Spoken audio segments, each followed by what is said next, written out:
Hello, good evening, and welcome to another session of this year's EoF School about capitals and capabilities in the on-life era. I am Caren Rodrigues from St. Joseph's Institute of Management, Bangalore, India. Today, our distinguished speaker is Professor Flavio Comim from IQS, Ramon Llull University. Dr. Flavio holds a PhD in economics from the University of Cambridge. He did his postdoc in Harvard University, and he also has an MPhil in economics from the University of Cambridge. He has lectured at the University of Cambridge for over 15 years, and currently he is Dean of the IQS School of Management at University Ramon Llull in Barcelona. Dr. Flavio's specialization, as many of us know, is human development, sustainable development, capability approach, and the economics of poverty. And he's the editor of several books on the capability approach. Also, he's been senior economist for the UNDP, United Nations Development Program in Brazil. He has also served as consultant to other UN agencies, such as WHO, World Health Organization, UNEP, that's the UN Environment Program, the Food and Agriculture Organization, FAO, and UNESCO. Professor Flavio coordinated the 2014 Panama Human Development Report on Children and the Youth in Panama and the 2010 Brazil Human Development Report on Human Values. He is also a referee for the European Research Council and the Templeton Foundation. Dr. Flavio is a research associate at the von Hugel Institute for Critical Catholic Inquiry, which is an interdisciplinary research hub inspired by Catholic thought, and it focuses on global issues. Dr. Flavio leads the research stream on economics and human developments. And among his other current positions at IQS, he has been head of the IQS Department of Ethics and Christian Thought. He is also an elected member of the Human Development and Capability Association, and he has been senior advisor for the Leaving No One Behind program that is aligned with the UN 2030 agenda. And he was the coordinator of the IQS team that advised the government of Catalonia in drafting its 2023-26 plan for international cooperation. So, Professor Flavio, we are truly honored to have you with us, despite, the different time zones that you are in. So what we will do is we will first hear from Professor Flavio for about 30 to 40 minutes. And the audience, we welcome you. We thank you for giving us your time. And you are welcome to type whatever questions you have in the Q&A box for Professor to take at the end of the session. After Professor Flavio's session, we will hear from our discussants of today, Giorgia Lucchini and Julia Wdowin, for about 10 minutes, followed hopefully by some of your questions. So Professor Flavio's talk today will examine the distinctions between inequalities and injustices in the on-life era. And he will explore how some emerging forms of inequality can evolve into severe vulnerabilities. And this can disproportionately harm the most fragile members of our society. So Professor Flavio engages with Luciano Floridi's concept of the online era, and he integrates insights from Amartya Sen and Martha Nussbaum's capabilities approach. And he will highlight how contemporary injustices impact our most vulnerable individuals. So, Professor Flavio, over to you. Thank you so very much, Caren. Thank you for this invitation. And thanks, Valentina, Paolo, Enrique, Julia, Giorgia, and for all the team for the invitation, because it's really an opportunity for have this important reflection about the concept of on life era, something that normally we bypass, or we take that from bits and pieces. So it's an opportunity for me. And then I have prepared a sequence, and then I'm going to put also my alarm here. So hopefully just to stick to 30 minutes, and then you probably in 30 minutes, you are going to, well, 32 minutes, yeah, 32 minutes, you're going to hear the alarm. So let me see what I can share. I can start by sharing my presentation with you. It's just a second to include the PowerPoint, and hopefully you can see it, the first one with the title. Is that okay? Okay, great. Perfectly, we can So see let's it. start from the beginning. I think the main point of the argument is just to have an initial reflection about this concept of on-life era.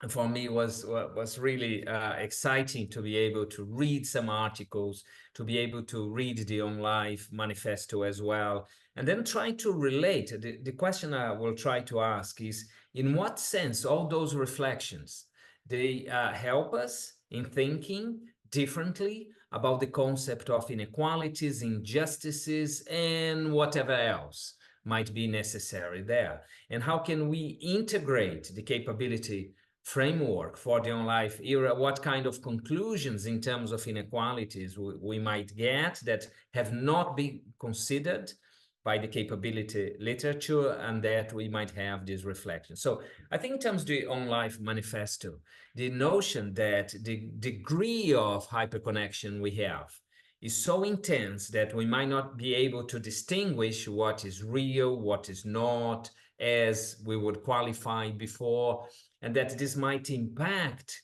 on categories that are really important for human development, that might affect the concept we have of ourselves, the way we interact with other people, and as such, our whole interaction of reality, which might have an impact on our agency, which is a dear, as you might know, it's a dear element for the capability approach.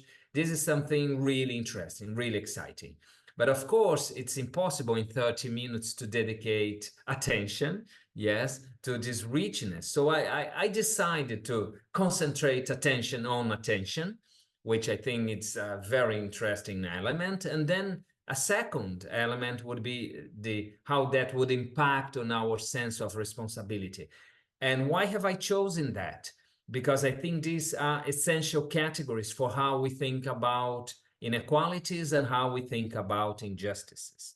So the first issue of attention, it was a nice surprise to see how the notion that Floridi and colleagues have put forward in terms of attentional capabilities. And the issue is that we live those days with the richness of information. We are overwhelmed by information, and we have to select. And as a consequence of that, the previous notion that human development would be association with more knowledge, with more information, that somehow that would produce a positive benefit in terms of how we control things, in terms of our agency, is at stake. Because that comes at a cost, that we engage less with this richness of information. And that might impact for how we might define our autonomy, how we might feel responsible for things that happen.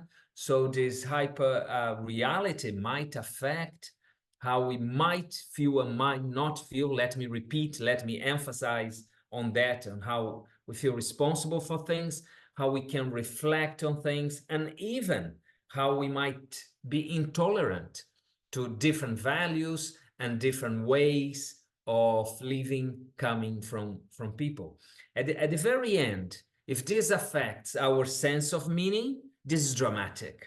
This is the essence. And think about this exercise that people do also about the reasons they have to value certain things, a language that comes from the capability approach. So it's essential here that we have this reflection about the impact that these attentional capabilities are affected by this hyperconnectivity. And in the sequence of the argument, and I'm just trying to put together some of the arguments that come from this literature. Attentional capabilities might affect the way we relate to other people, and that might affect the core senses that we would put in this big category of moral sentiments, but that might relate to how we sympathize, if you want to be Smithian here, or empathize with other people. So what would be the main impact that these attentional capabilities would have on how we think about inequalities? I will try to answer. But I want to go to the second point that I mentioned to you that is extremely relevant, which is the issue of responsibility. Because within this hyperconnectivity and also the use of other technologies, we have two main outcomes. The first, which I mentioned to you in different words, was the notion of a cognitive overload. It's too much information. We don't know how to select. We have to select. You might think of Daniel Kahneman here, how we might use different heuristics in order to navigate through complexity. And that might be correct. And we might see how that might impact negatively on some issues that deserve reflection, the problems that we might use system 1 to address system 2 issues using that kind of language.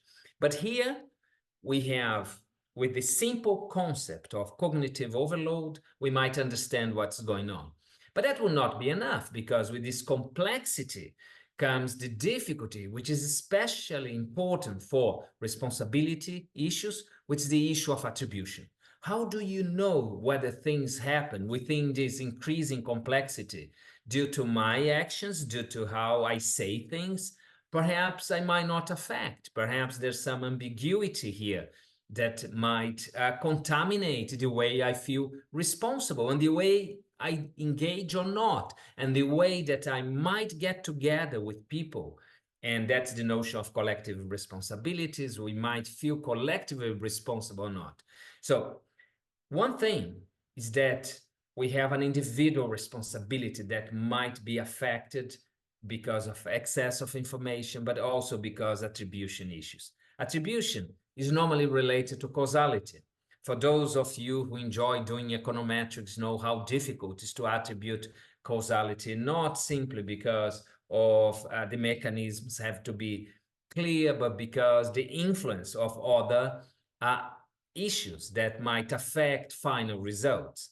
But here, if this is able to affect our individual sense of responsibility and our collective sense of responsibility, we are with a big problem, because the whole notion of publicness about how we get together to define, you name it, constitutions, laws, whatever, that might be affected. Even the way that people might support, think about Alexina Glaser's 2004 book about poverty in Europe and the US, using the World Value Survey. How we might feel in relation to other people might affect our willingness to pay taxes or not, working in one way or not, support certain spending patterns or not. And when this foundation is challenged, then that might lead to a loss of trust. So all this discussion is extremely interesting. All this discussion comes from this online manifesto, and the debate and the question is, how can we relate that to the notion of inequalities, injustices, and what I'm calling, just for a bit of mystery here, of what else? So the first thing I want to mention to you is what are the main standards of inequality we have been using. Then I want to relate that to the injustice issue, which, as you are going to see, will be on the one hand, on the other hand. And then I want to raise the what else issue, which is associated with the capability approach. And here I think the capability approach can actually engage with this on-life debate. Now, when we talk about inequality, if you open a human development report that UNDP produces now and then, you're going to see that they put together the Gini index from 0 to 1. It is sort of immaterial. It measures this A area of inequality over in relation to a perfect line. For all those of you who know the Lawrence curve, you know that there's a concentration of income, which has some practical problems in measuring that. We know that the millionaires, they don't answer household surveys. We know that this index is very sensitive to what happens in the middle and might not reflect the well-being of the poorest in this kind of parade in which you go from the poorest to the richest in putting the Gini index together. And then we have a problem here because this index is immaterial in political economy terms. Now, the other two are not. The Palma index, that came from a kind of very insightful observation that normally, and you can see the gray area in the graph, so normally the 50% of people who are in the middle of the distribution, they have 50% of the income, roughly. The biggest difference in countries is the amount that the 10% richest is able to appropriate vis-a-vis the 40% poorest. And that if you divide one by the other, you might have a ratio that can go from 5 to 1. The one when they are more or less balanced, around the same proportion, then 5 would be 5 times. And Palma is interesting because he, in political economy terms, he calls attention to the 10% richest in society, still with the same of some of the limitations that the Gini index might have, but, well, gives the balance. When it comes to Piketty, the distinction between income and wealth, wealth is a stock, inequality in terms of stock is much higher, as you know, and that's an important point, but also highlighting that the concentration, even in income, is much higher at the top 1%. So this adds flavor to what Palma was discussing, because it refines the notion of who is actually benefiting extremely from things as they are.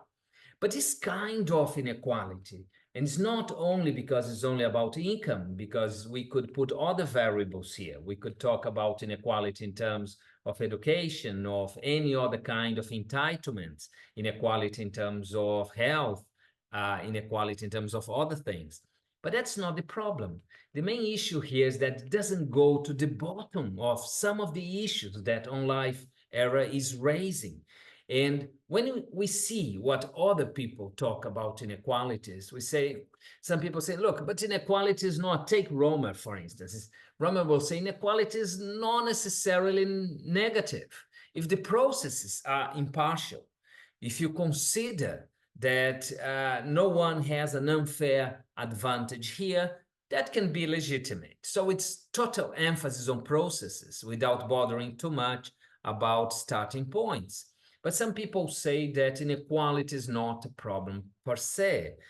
And when we go to Rawls, who was really troubled by the issues of inequality, he was saying, look, but a little bit of inequality, think about the difference principle, would be necessary in a capitalist society because people need some incentives to get a little bit more.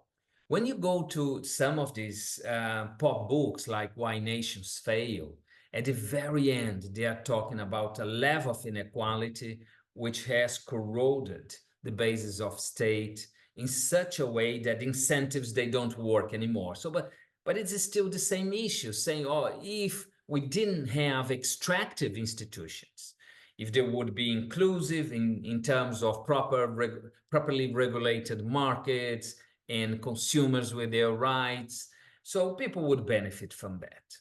But I would like to suggest to you that this doesn't go to the root of the problem, because what goes to the root of the problem of inequality are the hidden aspects of inequality. And to understand that, I think the capability approach is extremely useful.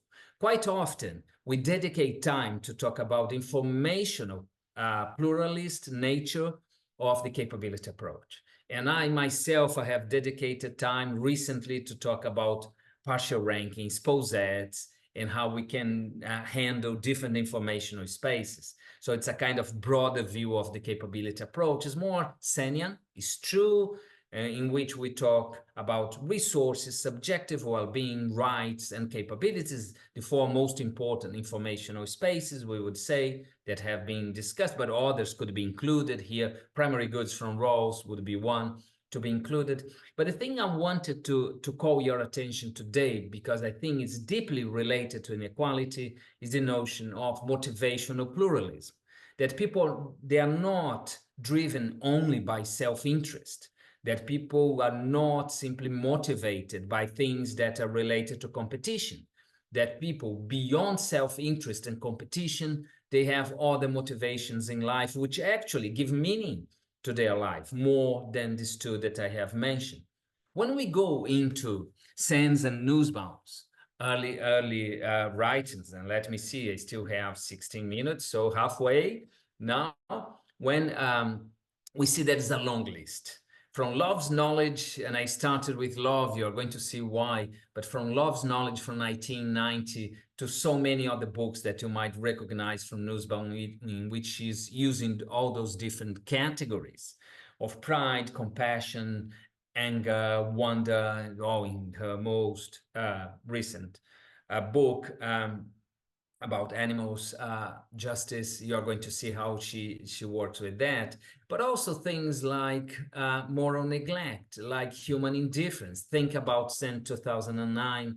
These are very important categories that he uses in order to distance himself from Rawls' work. But if we go deeper into that, we are going to see that there's a lot of hate in issues related to discrimination, racial, gender, religious discrimination. There's a lot of hate, and there's a lot of a different kind of hate, which is a kind of hidden rate in which people are simply ignored. They are despised or ignored. Now, these hidden elements, they are hidden because we don't talk much about them. We should talk about them. Yeah, Adam Smith starts with the theory of moral sentiments, talking about many of them. But quite often, when we talk about inequalities and we get to the point of talking about just or unjust outcomes, we don't talk about moral sentiments. And as a result, we make all these discussions about inequality and poverty only a problem of those people who suffer, and not a problem of those people who would have responsibility for some of these issues that are taking place. And I would like to suggest to you that then we have only half of the account. Now, I like this picture because it illustrates the benches in Barcelona. They used to be the ones you can see on the left. And now if we had a discussion in person, I would ask you, what's the difference between the bench on the left and the bench on the right? And to make a long story short, the City Council of Barcelona is introducing the ones on the right because that might prevent homeless people to sleep on those benches. And that's a kind of hostile architecture, which it's an illustration of a point of not only ignoring the poor, but not welcoming the poor. Another example might come from my state in Brazil, from Rio Grande, where they used to have this kind of, well, tunnel in the middle of a park, just to illustrate the kind of books and poetry when they were promoting some fairs, poetry fairs. But then when the fairs would finish, poor people would come to try to get some protection. And because they did not want to see the poor in those places, they decided to remove all kind of glass. I think they had the plastic they had covering those tunnels. Now, Adela Cortina on the left has written a book on an issue called aporophobia, rejection of the poor. And in that, she started with this challenge. Well, what about xenophobia? Are we xenophobic when we don't want all those immigrants to come from Northern Africa or other parts of the world? And she said, no. The question here is that we don't like them, not because they are foreigners, because we welcome and we want the ones with money. We reject them because they don't have money. So the whole notion about rejection of the poor is something that she brings to public attention precisely because this is related to a moral sentiment. So we cannot talk about inequalities and whether there are some just or unjust arrangements if we don't talk about how people feel about those people who are rejected. And you can see this everywhere. I put here one picture of a hospital of how these patients are actually ignored by the public system. Otherwise, they would not be in those conditions, which are not terribly decent, if I may say. but because there's just one out of many different ones. Now, how can we get into the final part here, and yeah, 10 minutes to go. So how we can bring this capability framework to think about the on-life era? The first thing that I would like to suggest to you is that we have to choose the capability approach that talks about motivational pluralism. The informational thing is not decisive here. And of course, thinking in terms of functionings and capabilities might be helpful, but I would like to suggest again that the main issue is about motivational pluralism. If we don't expand this view of human being, is difficult to talk about inequality. The second thing is that the whole obsession of the capability approach for 20 years was to provide a theory of justice that's partial. And it's partial because it was concerned with thresholds and below some thresholds. So very similar to what Rawls was proposing in terms of primary goods, but Sen, because resources are imperfect indicators of human well-being, before 2009, was disputing that in the conversion of the resources, we would better get a measure in terms of capabilities than primary goods. And then later, in 2009, he changed.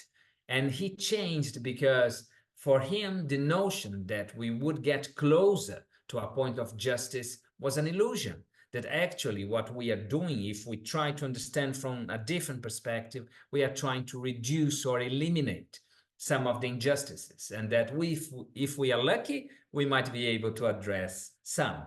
But what Sen doesn't explain much, and that Nussbaum explains more, is this link, although he acknowledges the link between the capability approach and moral sentiments. Because if people are just self-interested bastards, so they would not bother in order to promote human development. So the notion of human development depends, and the notion of thinking how on-life era might affect that on a broader view of human beings. Now, here, I'm just choosing two notions, the notion of rejection and the notion of responsibility.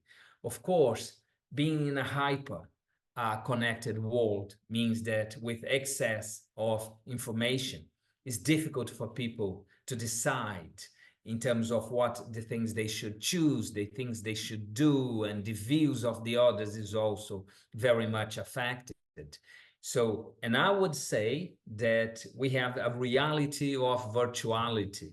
So, because this is as real, people might be as offended, they might be as distressed by what happens virtually compared to what would happen in the real world. But there's something else, because we know that in this virtual world, people, they are not obliged to identify themselves. Sometimes you might be insulted by people you don't know, but you know in that way in which they choose to show themselves. And there's something else, because at the same time, because people have to attract attention, the whole notion of publicness is shaped by the extremes.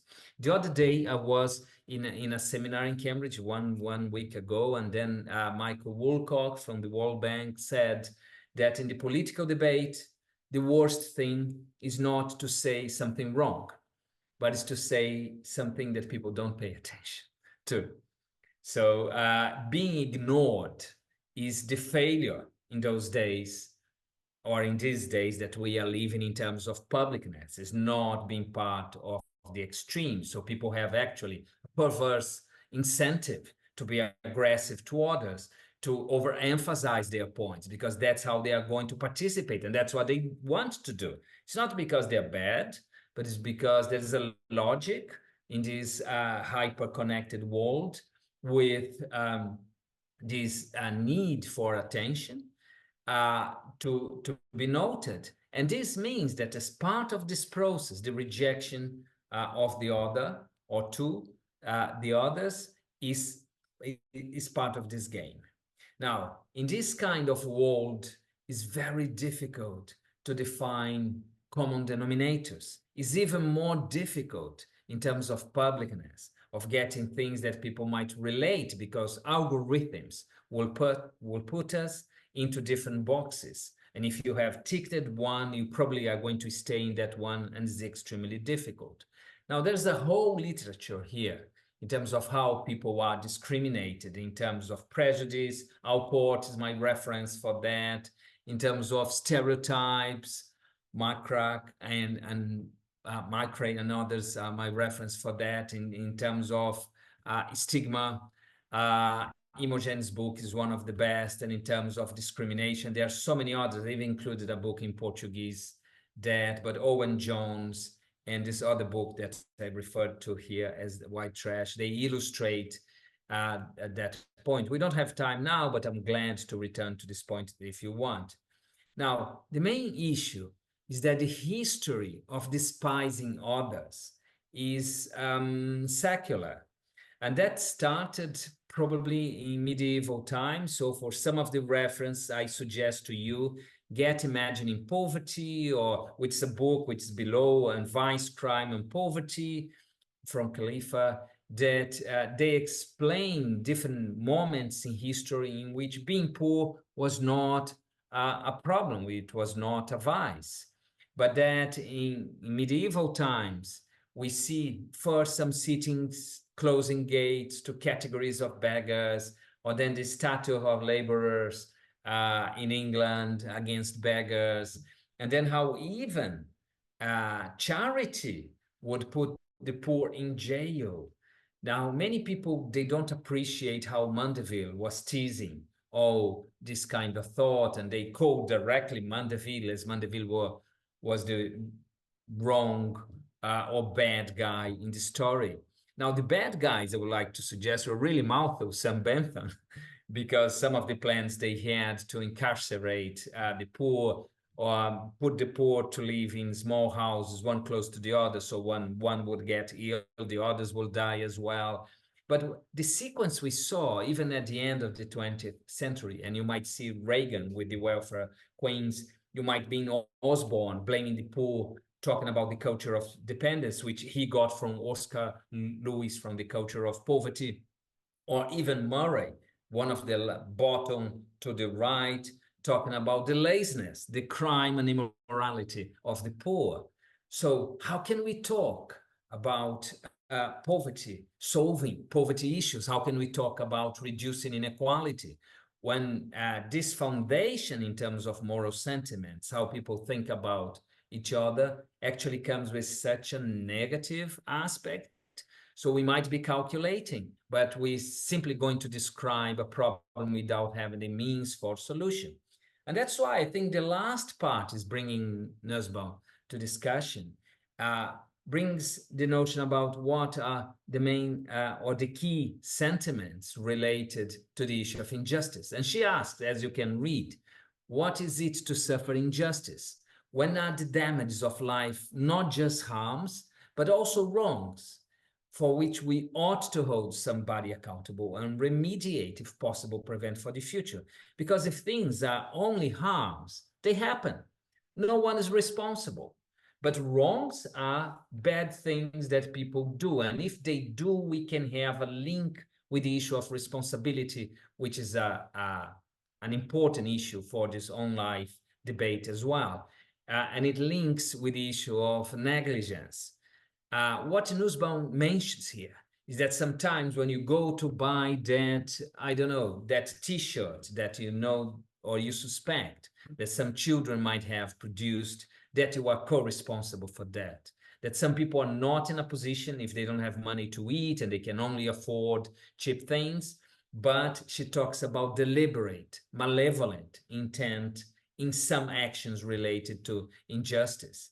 And to try to conclude, because I think I have 1-2 minutes, just I want to mention that part of the solution is related to the sentiment of compassion. But in order to compassion to work, and then Nussbaum brings Aristotle's framework back to this debate, one has to think that suffering is important. So when we talk about inequality, can we relate inequality to a suffering that is important? When we talk about inequalities, can we say that someone is to blame for the predicament of that person, or is inequality a state of nature? When one think that you might have a fellow feeling towards someone who is suffering, is this related to the notion of the person's own possibilities, or perhaps you consider the other person a different being? So are the links possible, or perhaps, as Wittgenstein would suggest, we might live lives so different that we might not be able to understand each other? Of course, this is magnified by the on-life era. And at the end, this person, this being, would have to be part of what she calls the circle of concern.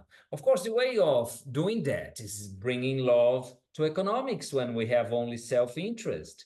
But wow, love is terribly embarrassing, as McCloskey has suggested. Adam Smith knew that what really humanity wants is to be beloved. And there are so many other people that recognize how, get Rawls talking about how love is continuous with the sense of justice. Can we talk about reasonableness in Rawls without talking about love? This is the foundation of civility. Or Honneth, for instance. Love is extremely important in his theory. It's a force of social integration, and that comes before public life. And Nussbaum again, talking about how it's one of the core emotions for a different society. I love that quote by Luther King, because sometimes the only thing we do is that we stimulate more hate, but hate cannot drive out hate, as darkness cannot drive out darkness. So the final question is how the on-life era would affect love. And the news they don't seem good. I think there are some challenges ahead, because the personalized exchange, I might have misspelled that, and the brevity of information means that we know much less about more people. So it's difficult to give more attention today. We actually give smaller sets of attention, if we could quantify that, to the people we know, but to more people, and that seems to compensate. But if, oh, that's my time here. And yeah, finally, I want to mention to you is that all this logic of extremes is a logic of intolerance that produce a sense of isolation. And at the end, the only thing we have is a set of heuristics in order to cope, but with all those negative impacts. Now, to conclude, I simply want to suggest to you, so let me come back just to conclude here, having passed 2 minutes, yeah, or 3. So to conclude, what I want to suggest to you is that thinking about the on-life era would highlight the importance of going beyond some of these connections between inequalities and injustice. So that's one conclusion. Secondly, that defies the possibilities that unless we think about alternatives, that we might find a counter reaction. So we should see an increase in inequalities, partially because people don't care. And third, there are different ways perhaps that we can talk about during the discussion in order to establish the link and make some policies or actions that might compensate the issues. Thank you so much. Thank you very much for your insights, Professor. And actually, we will turn now to listen to today's discussants. So as you can see on our screen, we have with us from our Economia Francesco fraternity, Giorgia Lucchini. He is a PhD student in Science of the Civil Economy at LUMSA University in Rome. And her research is at the intersection between philosophy and economics. So what would you like, Giorgia, to ask Professor Flavio or to share with us today?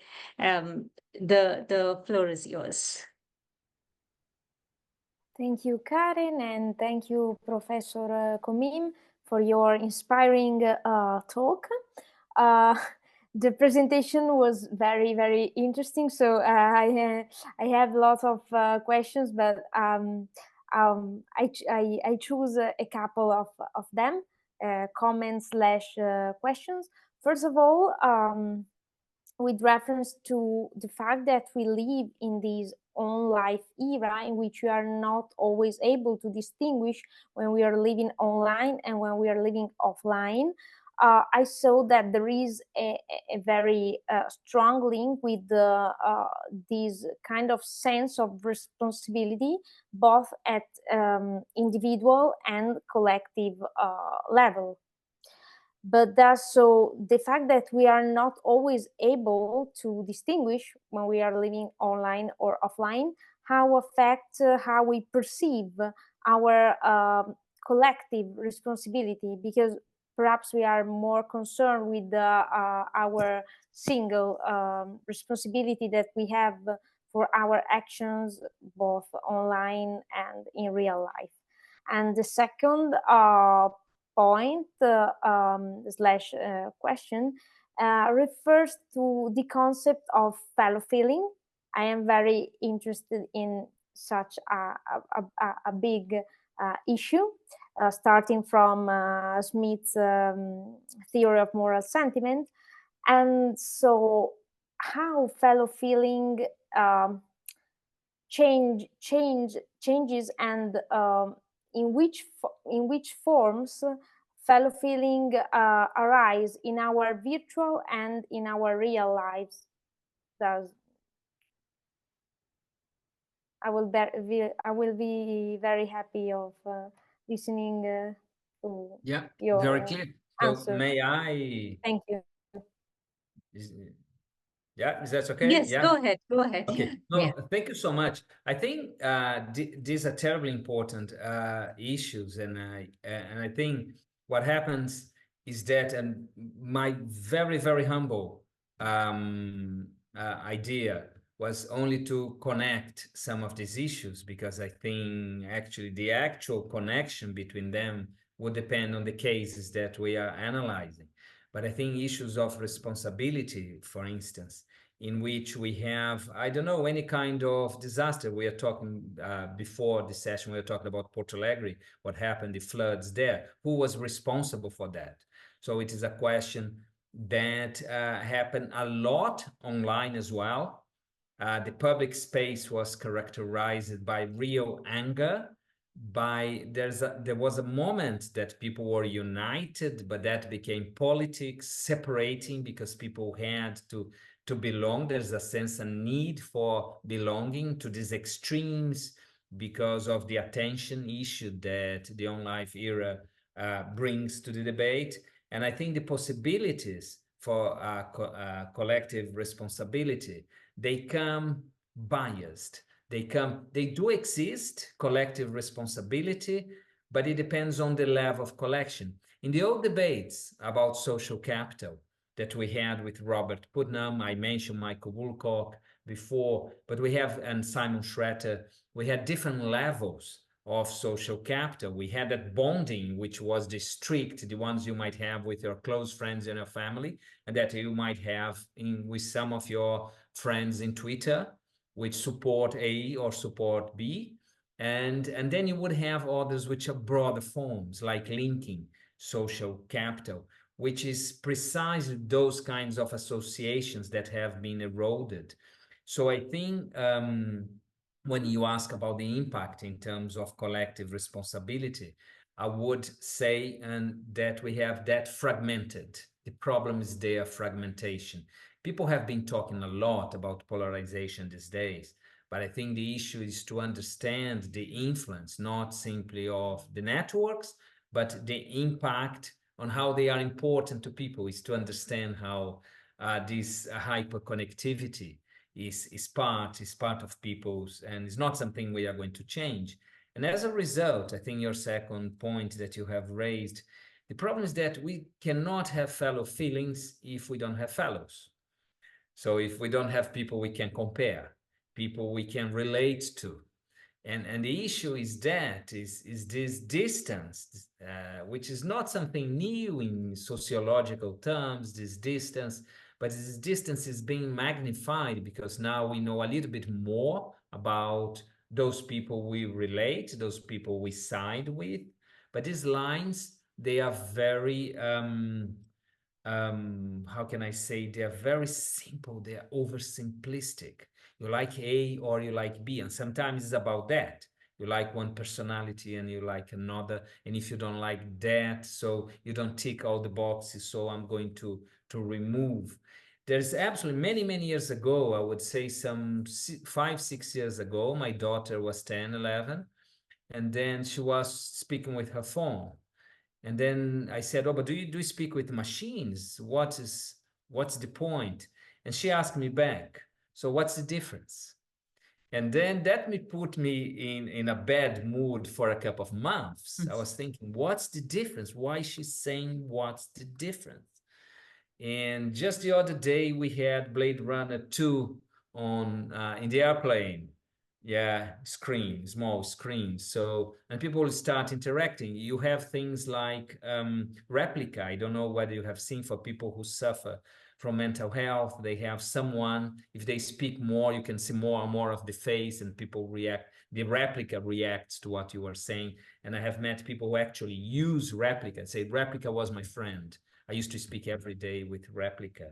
And because artificial intelligence is able to learn from you and register information, we might get the paradox that people might not get the same kind of matching that artificial intelligence might have. So I think the problem is how we are going to think about the conditions that would maintain people with the same sense of fellow. Because if we don't do that, if we don't acknowledge the problems, and if we don't acknowledge the links, I think the results are not terribly positive. I think the trend, and it's not because income inequality is just like, I don't know, the fever. Yeah, it's not what causes. And we trying to define the causes, but the causes are, as I have suggested, I think it's in relation that people have towards others. Maybe now we can also hear from the other discussant who we have, again from the EoF community, Giorgia Wdowin, a postdoctoral researcher at the University of Cambridge, and she works on economic statistics and welfare measurement. So, Giorgia, could you share with Professor Flavio and us some of your reflections? Yes, of course. Well, first of all, thanks very much, Professor Comim, for this fascinating presentation and very engaging, simply for the questions that you pose, above all, in the presentation, because yeah, I think in your talk you've tapped into the notion of the on-life era as a way of like understanding the kind of changing dynamics, the changing interaction between human beings and technology, especially kind of information technology as a consequence of sort of digital technologies, and the way that that's penetrating our daily lives, but also social life as a whole.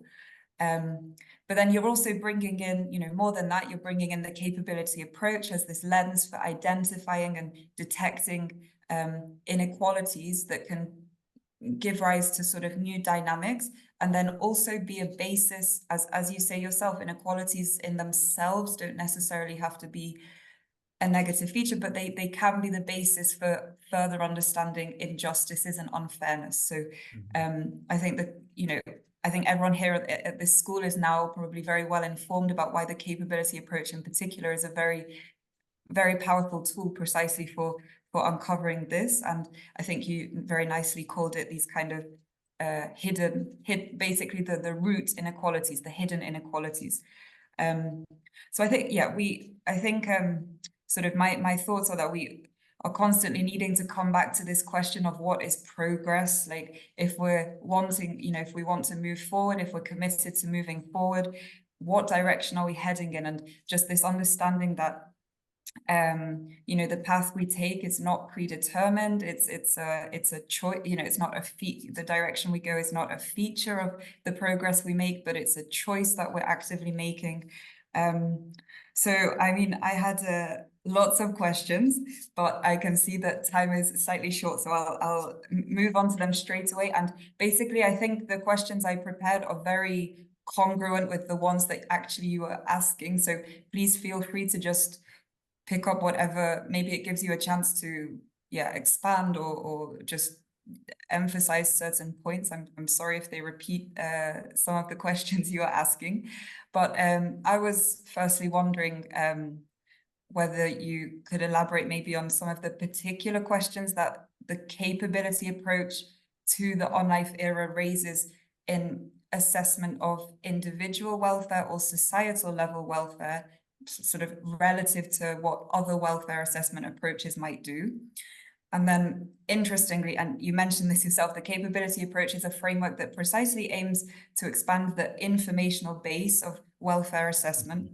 So I also wonder whether you have any thoughts, like what tools or strategies can we use to distinguish between what expanded information is genuinely useful or constitutes genuine progress in welfare assessment, and opposed to distinguishing that against information that's maybe futile or a bit distracting in assessing genuine progress. And I think this ties in. I was reading up a bit on Floridi's work as I was preparing for this, and he says, one of the most pressing political questions that we're facing is what sort of human project are we working on? So I think this is the link to this idea. And then a third question, if there's any time at all to pick up on this, but how can we maybe use the capability approach framework to inform an understanding of a responsible approach to growing information technologies, and also to inform better our understanding of where different responsibilities or sort of where responsibility lies in the way that the benefits of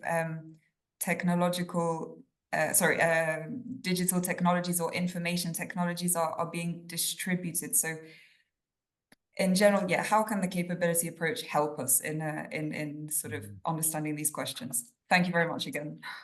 Okay, very good. So you are very polite for the question number 0, but I could, if I were more aggressive, or if you were more aggressive, you could have said, Flavio, you are saying that we have to assess how we feel about others. So why isn't there a contradiction? We should be using subjective well-being, not capabilities. Yeah.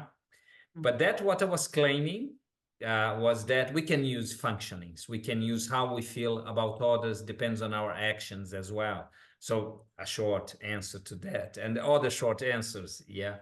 So in terms of assessment tools and capability, I think fascinating those days how we can use immersive reality, with glasses to put different situations and see how people might react. I have used, because we are thinking about having a lab in Barcelona of immersive reality, and after 30 seconds, I forgot where I was. So with some tests, so it's really interesting how to see how our perception, we can use that in order to simulate things that questionnaires, they don't provide good answers. We have kinds of answers, but we know. Alternatively, we have done a test of aporophobia, of rejection of the poor, which depends on the timing you associate good and bad attributes with the rich and the poor, and vice versa, because our neural networks, they do quickly bad stuff with the poor and good stuff with the rich. This kind of halo effect but then they are very interesting tools. The question about what sort of human project, I think that's what we should be discussing, and we should be discussing how we are going to pay for it as different societies, and so the issue of responsibility. And I think Nussbaum, in Justice for Animals, she changed her notion of justice. She had to move away from basic entitlements into a notion of collective responsibility, in which when we neglect things that we would be causing injustice. So I think this new twist that she had to use in order to incorporate other beings would be the way forward. So very quickly answering 3 minutes, the 3 questions. Thank you so much, Professor Comim. I think, yes, you really did answer all of those questions so profoundly and so quickly. So we've very many profound thoughts and ideas on the Q&A coming from different people's experiences and contexts. Since we have just a few minutes more, and I do want to respect time, we will take just one of these, which seems to be the question that is put to Professor Flavio, and I will read it. It's from Carlos Figueroa. He says, now in Europe, the question of accepting migrants from poor countries is a hot topic. Some say that they will only accept migrants if they are well educated. I would like to hear your views on that topic. So, given your the subject matter of today, could you answer his question in those terms, Professor? Yeah, very good. Now, the first thing to mention is that for people who put some questions, would like to continue, we can always use Twitter and other social networks if you want to put questions. I'm more than happy to address those questions. And now I have written a paper with two colleagues, Mihai Borsi and Octaviano Valeri, that we published, I think, last year at Regional Studies, precisely on this topic, because we put 50 million data. The guys are good in statistics, so we work together. We put 50 million data for all European data set of labor, and we compare that with some world value survey for micro regions. And then we also did that for some individuals, and talking about xenophobia and aporophobia. And our conclusion is very straightforward. Those better qualified people who are less rejected, assessed by their level of education. So we also try to, it's very difficult in 1 minute to explain that, but the question is that we found evidence that suggests Cortina's hypothesis, that people rejected not because of they are foreigners necessarily, but because they are considered poor. Of course, the notion of being poor or inferior in a certain social scale is much more complex, because we found evidence for some, but then Carlos could say, oh no, but I'm extremely well educated and I'm here in country A, B, and C, and people have discriminated me, and that might happen. We found some regularities about that, which doesn't mean that in individual case you might not have. But that's a very short answer to a very complex question, which the only thing I can say is that we have written about that. It's just a coincidence, and we found that evidence. If you are interested, and if that's not open access, I really don't remember, I'm glad to send the paper to you. If you send a contact by Twitter or any other social networks, I'm more than happy to share that paper with Carlos and other colleagues who might be interested. So again, we're out of time, so we do have to sort of wrap up, but I would like to repeat what Dr. Flavio said. He's been very kind to say that if you still have questions for him, you can reach out to him via social media, especially Twitter. But for now, we have to stop. So thank you so much for this engaging discussion, Dr. Flavio, Giorgia, Julia. I think it's been a marvelous session with many, many takeaways for us, whether we're doing research, whether we're involved in the field, for us in the EoF community. And we are so very grateful, Professor Flavio, for the time you spent with us, and also the preparation that you and also Giorgia and Julia put into this. And at this point, I would also like to thank, on behalf of the EoF community, to express our gratitude to the scientific coordinator, Paolo Santori. And I also wish to thank Valentina Erasmus. She's here. Enrique Senges, behind the scenes, but always very efficient, from the Scientific Secretariat, and Chiara and Maria from the General Secretariat of the Economy of Francesco. You're so dedicated, and so much of hard work goes into getting all of this arranged. And finally, thank you to all of you who remember month after month to block this in your calendar, to come over here and engage with the school, because you make the EoF School experience what it is. And on a final note, a gentle reminder about next month. On July the 8th, we'll have Professor Angus Deaton. He won the Nobel Prize for Economic Sciences in 2015. So looking forward to next month. And thank you again so much, Dr. Flavio Comim, on behalf of the Economy of Francesco community. Thank you.